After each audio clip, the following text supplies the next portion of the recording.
Best-loved Fables of Aesop by Joseph Jacobs. Engravings by John Tenniel and Joseph Wolfe. The Frogs Desiring a King. The frogs were living as happy as could be in a marshy swamp that just suited them. They went splashing about, caring for nobody and nobody troubling with them. But some of them thought that this was not right, that they should have a king and a proper constitution, so they determined to send up a petition to Jove to give them what they wanted. "Mighty Jove," they cried, "send unto us a king that will rule over us and keep us in order." Jove laughed at their croaking and threw down into the swamp a huge log, which came down kerplash into the swamp. The frogs were frightened out of their lives by the commotion made in their midst and all rushed to the bank to look at the horrible monster. But after a time, seeing that it did not move, one or two of the boldest of them ventured out towards the log and even dared to touch it. Still it did not move. Then the greatest hero of the frogs jumped upon the log and commenced dancing up and down upon it. Thereupon, all the frogs came and did the same, and for some time the frogs went about their business every day without taking the slightest notice of their new king log lying in their midst.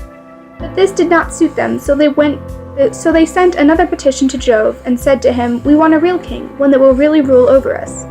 Now this made Jove angry, so he sent among them a big stork that soon set to work gobbling them all up. Then the frogs repented when too late. Better no rule than cruel rule. The Town Mouse and the Country Mouse. Now you must know that a town mouse once upon a time went to visit his cousin in the country. He was rough and ready, this cousin, but he loved his town friend and made him heartily welcome. Beans and bacon, cheese and bread were all he had to offer, but he offered them freely. The town mouse rather turned up his long nose at this country fare and said, "I cannot understand, cousin, how you can put up with such poor food as this. But of course you cannot expect anything better in the country. Come with me and I will show you how to live. When you have been in town a week, you will wonder how you could ever have stood a country life." No sooner said than done. The two mice set off for the town and arrived at the town mouse's residence late at night. "You will want some refreshment after our long journey," said the polite town mouse, and took his friend to the grand dining room. There they found the remains of a fine feast, and soon the two mice were eating up jellies and cakes and all that was nice. Suddenly they heard growling and barking. "What is that?" said the country mouse. "It is only the dogs of the house," answered the other. "Only," said the country mouse. "I do not like that music at my dinner." Just at that moment the door flew open, in came two huge mastiffs, and the two mice had to scamper down and run off. "Goodbye, cousin," said the country mouse. "What? Going so soon?" said the other. "Yes," he replied. "Better beans and bacon in peace, than cakes and ale in fear." Hercules and the Wagoner. A wagoner was once driving a heavy load along a very muddy way. At last he came to a part of the road where the wheels sank halfway into the mire, and the more the horses pulled, the deeper sank the wheels. So the wagoner threw down his whip and knelt down and prayed to Hercules the strong. "O Hercules, help me in this hour of distress," quoth he. But Hercules appeared to him and said, "Tut, man, don't sprawl there, get up and put your shoulder to the wheel. The gods help those who help themselves." The Dog and the Shadow. It happened that a dog had got a piece of meat and was carrying it home in his mouth to eat it in peace. Now, on his way home, he had to cross a plank lying across a running brook. As he crossed, he looked down and saw his own shadow reflected in the water beneath. Thinking that it was another dog with another piece of meat, he made up his mind to have that also.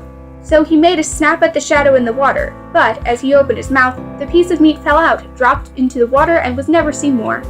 Beware lest you lose the substance by grasping at the shadow. The Goose with the Golden Eggs. One day, a countryman going to the nest of his goose found there an egg all yellow and glittering. When he took it up, it was as heavy as lead, and he was going to throw it away because he thought a trick had been played upon him. But he took it home on second thoughts and soon found to his delight that it was an egg of pure gold. Every morning by the same thing occurred, and he soon became rich by selling his eggs. As he grew rich, he grew greedy, and thinking to get all the gold the goose could give, he killed it and opened it, only to find nothing. Greed oft overreaches itself. The Lion in Love. A lion once fell in love with a beautiful maiden and proposed marriage to her parents. The old people did not know what to say. They did not like to give their daughter to the lion, yet they did not wish to enrage the king of beasts. At last the father said, "We feel highly honored by your majesty's proposal, but you see our daughter is a tender young thing, and we fear that in the vehemence of your affection you might possibly do her some injury. Might I venture to suggest that your majesty should have your claws removed and your teeth extracted, then we would gladly consider your proposal again." The lion was so much in love that he had his claws trimmed and his big teeth taken out, but when he came again to the parents of the young girl, they simply laughed in his face and bade him do his worst. Love can tame the wildest. The Fox and the Mask. A fox had by some means got into the storeroom of a theater. Suddenly he observed a face glaring down on him, and began to be very frightened, but looking more closely he found it was only a mask, such as actors use to put over their faces. "Ah," said the fox, "you look very fine. It is a pity you have not got any brains. Outside show is a poor substitute for inner worth." The Fox and the Goat. By an unlucky chance, a fox fell into a deep well from which he could not get out. A goat passed by shortly afterwards and asked the fox what he was doing down there. "Oh, have you not heard?" said the fox. "There is going to be a great drought, so I jumped down here in order to be sure to have water by me. Why don't you come down too?" The goat thought well of this advice and jumped down into the well, but the fox immediately jumped on her back and, by putting his foot onto her long horns, managed to jump up to the edge of the well. "Goodbye, friend," said the fox. "Remember next time, never trust the advice of a man in difficulties." The Fox and the Crow. A fox once saw a crow fly off with a piece of cheese in its beak and settle on a branch of a tree. "That's for me, as I am a fox," said Master Reynard, and he walked up to the foot of the tree. "Good day, Mistress Crow," he cried. "How well you are looking today! How glossy your feathers, how bright your eye! I feel sure that your voice must surpass that of other birds just as your figure does. Let me hear but one song from you, that I may greet you as Queen of the Birds." The crow lifted up her head and began to caw her best, but the moment she opened her mouth, the piece of cheese fell to the ground, only to be snapped up by Master Fox. "That will do," said he. "That was all I wanted. In exchange for your cheese, I will give you a piece of advice for the future. Do not trust flatterers." The Dog in the Manger. A dog looking out for its afternoon nap jumped into the manger of an ox and lay there cozily upon the straw. But soon the ox, returning from its afternoon work, came up to the manger and wanted to eat some of the straw. The dog, in a rage, being awakened from its slumber, stood up and barked at the ox, and whenever it came near, attempted to bite it. At last the ox had to give up the hope of getting at the straw and went away muttering, "Ah, people often grudge others what they cannot enjoy themselves." The Fox and the Stork. At one time, the fox and the stork were on visiting terms and seemed very good friends. So the fox invited the stork to dinner, and for a joke put nothing before her but some soup in a very shallow dish. This the fox could easily lap up, but the stork could only wet the end of her long bill in it, and left the meal as hungry as when she began. "I am sorry," said the fox, "the soup is not to your liking." "Pray do not apologize," said the stork. "I hope you will return this visit and come and dine with me soon." So a day was appointed when the fox should visit the stork, but when they were seated at table, all that was for their dinner was contained in a very long-necked jar with a narrow mouth, in which the fox could not insert his snout, so all he could manage to do was lick the outside of the jar. "I will not apologize for the dinner," said the stork. "One bad turn deserves another." The Crow and the Pitcher. A crow, half dead with thirst, came upon a pitcher, which had once been full of water, but when the crow put its beak into the mouth of the pitcher, he found that only very little water was left in it, and that he could not reach far enough down to get at it. He tried and tried, but at last had to get up in despair. Then a thought came to him, and he took a pebble and dropped it into the pitcher. Then he took another pebble and dropped that into the pitcher. Then he took another pebble and dropped it into the pitcher. Then he took another pebble and dropped that into the pitcher. Then he took another pebble and dropped that into the pitcher. Then he took another pebble and dropped that into the pitcher. At last, he saw the water mount up near him, and after casting in a few more pebbles, he was able to quench his thirst and save his life. Little by little does the trick. The Lion and the Mouse. Once, when a lion was asleep, a little mouse began running up and down upon him. This soon wakened the lion, who was placed his huge paw upon him and opened his big jaws to swallow him. "Pardon, O king," cried the little mouse. "Forgive me this time. I shall never forget it. Who knows but what I may be able to do you a turn some of these days?" The lion was so tickled at the idea of the mouse being able to help him that he lifted up his paw and let him go. Some time after, the lion was caught in a trap, and the hunters, who desired to carry him alive to the king, tied him to a tree while they went in search of a wagon to carry him on. Just then the little mouse happened to pass by, and seeing the sad plight in which the lion was, went up to him and soon gnawed away the ropes that bound the king of the beasts. "Was I not right?" said the little mouse. "Little friends may prove great friends." The Bat, the Birds, and the Beasts. A great conflict was about to come off between the birds and the beasts. When the two armies were collected together, the bat hesitated which to join. The birds that passed his perch said, "Come with us," but he said, "I am a beast." Later on, some beasts who were passing underneath him looked up and said, "Come with us," but he said, "I am a bird." Luckily, at the last moment, peace was made and no battle took place, so the bat came to the birds and wished to join in the rejoicings. But they all turned against him and he had to fly away. He then went to the beasts, but had soon to beat a retreat, or else they would have torn him to pieces. "Ah," said the bat, "I see now, he that is neither one thing nor the other has no friends." The Fox and the Grapes. One hot summer's day, a fox was strolling through an orchard till he came to a bunch of grapes just ripening on a vine, which had been trained over a lofty branch. "Just the thing to quench my thirst," quoth he. Drawing back a few paces, he took a run and a jump and just missed the branch. Turning around again, with a 1, 2, 3, he jumped up, but with no greater success.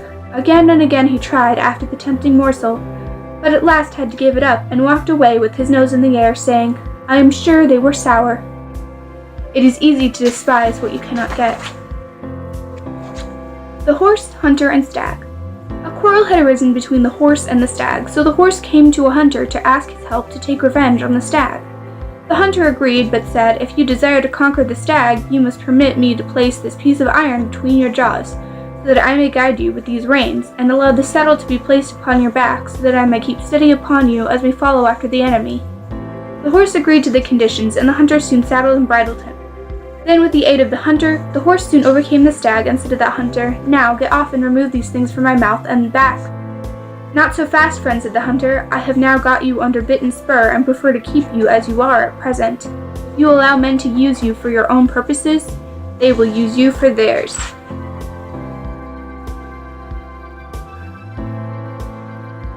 The Miser and His Gold.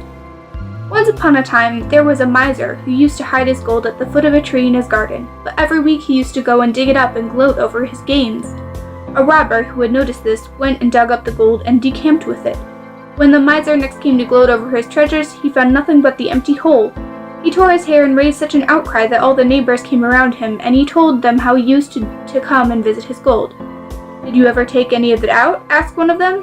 "Nay," said he, "I only came to look at it." "Then come again and look at the hole," said a neighbor. "It will do you just as much good." Wealth unused might well not exist. The Ass in the Lion's Skin. An ass once found a lion's skin which the hunters had left out in the sun to dry. He put it on and went towards his native village. All fled at his approach, both men and animals, and he was a proud ass that day. In his delight he lifted up his voice and brayed, but then everyone knew him, and his owner came up and gave him a sound cudgeling for the fright he had caused. And shortly afterwards a fox came up to him and said, "Ah, I knew you by your voice. Fine clothes may disguise, but silly words will disclose a fool." The Frog and the Ox.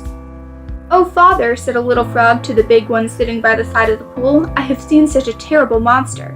It was as big as a mountain, with horns on its head and a long tail, and it had hoofs divided in two." "Tush, child, tush," said the frog. "That was only Farmer's white ox. It isn't so big either. He might be a little bit taller than I, but I could easily make myself quite as broad, just you see." So he blew himself out and blew himself out and blew himself out. "Was he as big as that?" asked he. "Oh, much bigger than that," said the young frog. Again the old one blew himself out and asked the young one if the ox was as big as that. "Bigger, father, bigger," was the reply. So the frog took a deep breath and blew and blew and blew and swelled and swelled and swelled, and then he said, "I'm sure the ox is not as big as—" But at this moment he burst. Self-conceit may lead to self-destruction. The Man and His Two Wives. In the old days, when men were allowed to have many wives, a middle-aged man had one wife that was old and one that was young. Each loved him very much and desired to see him like herself. Now the man's hair was turning gray, which the young wife did not like, as it made him look too old for her husband. So every night she used to comb his hair and pick out the white ones. But the elder wife saw her husband growing gray with great pleasure, for she did not like to be mistaken for his mother. So every morning she used to arrange his hair and pick out as many of the black ones as she could. The consequence was the man soon found himself entirely bald. Yield to all, and you will soon have nothing to yield. The Nurse and the Wolf. "Be quiet now," said an old nurse to a child sitting on her lap. "If you make that noise again, I will throw you to the wolf." Now it chanced that a wolf was passing close under the window as this was said, so he crouched down by the side of the house and waited. "I am in good luck today," he thought. "It is sure to cry soon, and a daintier morsel I haven't had for many a long day." So he waited and he waited and he waited, till at last the child began to cry, and the wolf came forward before the window and looked up at the nurse, wagging his tail. But all the nurse did was to shut down the window and call for help, and the dogs of the house came rushing out. "Ah," said the wolf as he galloped away, "enemies' promises were made to be broken." The Mountains in Labor. One day, the countrymen noticed that the mountains were in labor. Smoke came out of their summits, the earth was quaking at their feet. Trees were crashing and huge rocks were tumbling. They felt sure that something horrible was going to happen. They all gathered together in one place to see what terrible thing this would be. They waited, but nothing came. At last there was a still more violent earthquake, and a huge gap appeared in the side of the mountains. They all fell down upon their knees and waited. At last, a teeny tiny mouse poked its little head and bristles out of the gap and came running down towards them, and ever after they used to say, "Much outcry, little outcome." The Fox Without a Tail. It happened that a fox caught its tail in a trap, and in struggling to release himself, lost all of it but the stump. At first he was ashamed to show himself among his fellow foxes, but at last he determined to put a bolder face upon his misfortune, and summoned all the foxes to a general meeting to consider a proposal which he had to place before them. When they had assembled together, the fox proposed that they should all do away with their tails, pointed out how inconvenient a tail was when they were pursued by their enemies, the dogs, how much it was in the way when they desired to sit down and hold a friendly conversation with one another. He failed to see any advantage in carrying about such a useless encumbrance. "That is all very well," said one of the older foxes, "but I do not think you would have recommended us to dispense with our chief ornament if you had not happened to lose it yourself. Distrust interested advice." The One-Eyed Doe. A doe had the misfortune of losing one of her eyes, and could not see anyone approaching her on that side. So to avoid any danger, she always used to feed on a high cliff near the sea, with her sound eye looking towards the land. By this means she could see whenever the hunters approached her on land, and often escaped them by this means. But the hunters found out that she was blind of one eye, and hiring a boat, rowed under the cliff where she used to feed, and shot her from the sea. "Ah," she cried with her dying voice, "you cannot escape your fate." The Hares and the Frogs. The hares were so persecuted by the other beasts, they did not know where to go. As soon as they saw a single animal approach them, off they used to run. One day they saw a troop of wild horses stampeding about, and in quite a panic all the hares scuttled off to a lake hard by, determined to drown themselves rather than live in such a continual state of fear. But just as they got near the bank of the lake, a troop of frogs, frightened in their turn by the approach of the hares, scuttled off and jumped into the water. "Truly," said one of the hares, "things are not so bad as they seem. There is always someone worse off than yourself." The Shepherd's Boy. There was once a young shepherd who tended his sheep at the foot of a mountain near a dark forest. It was rather lonely for him all day, so he thought upon a plan by which he could get a little company and some excitement. He rushed down towards the village, calling out, "Wolf, wolf," and the villagers came out to meet him, and some of them stopped with him for a considerable time. This pleased the boy so much that a few days afterwards he tried the same trick, and again the villagers came to his help.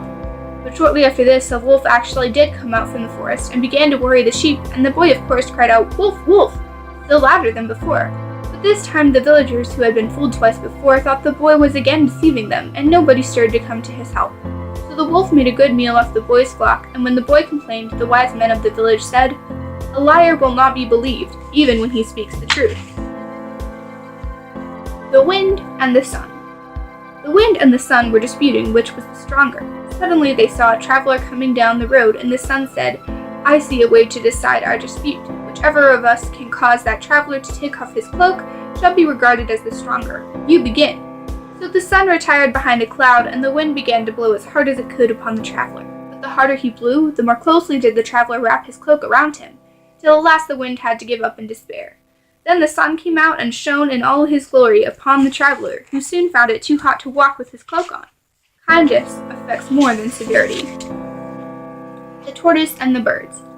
A tortoise desired to change his place of residence, so he asked an eagle to carry him to his new home, promising her a rich reward for her trouble.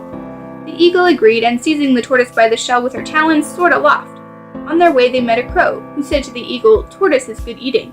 "The shell is too hard," said the eagle in reply. "The rocks will soon crack the shell," was the crow's answer, and the eagle, taking the hint, let fall the tortoise on a sharp rock, and the two birds made a hearty meal off the tortoise. Never soar aloft on an enemy's pinions.